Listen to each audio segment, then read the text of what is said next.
يعني انا لو قريب كريم نيدفيد مش هلعبه، مع احترامي ليه يعني، هدور له على عقد في نادي تاني وربنا يوفقه.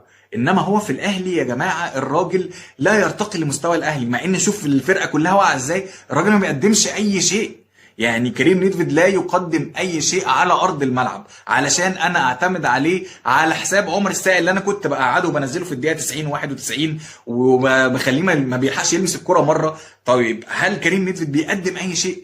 لو انت شايف ان كريم نيدفيد بيعمل حاجه في الملعب قول لي عليها، لان انا الحقيقه يعني لما بتفرج على كريم نيدفيد في وجوده في الملعب انا بحس ان ده راجل طيب جدا، مؤدب ومحترم وكل حاجه، ما عنديش اي مشكله عليه، شخص محترم وهو جميل. بس كلاعب كره قدم في النادي الاهلي، في النادي اللي بشجعه، انا عايز لعيب مختلف عن البروفايل بتاع كريم نيدفيد، لا بيقدم الكره اللي انا عايزها، ولا بيلتحم الالتحامات اللي انا عايزها، ولا بيقدم المستوى البدني اللي انا عايزه. طب وبعدين يا جماعه، ما هي لو بالاخلاق انا العب، يعني لو سالته عليا بيقولوا اخلاقي كويسه، والله لو هي بالاخلاق العب انا كمان، العب، نزلوني هلعب والله، وهبقى مؤدب ومحترم، واللي هوقعه هعتذر له، ولما هغلط هعتذر لزمايلي، لو هي بالشكل ده يعني.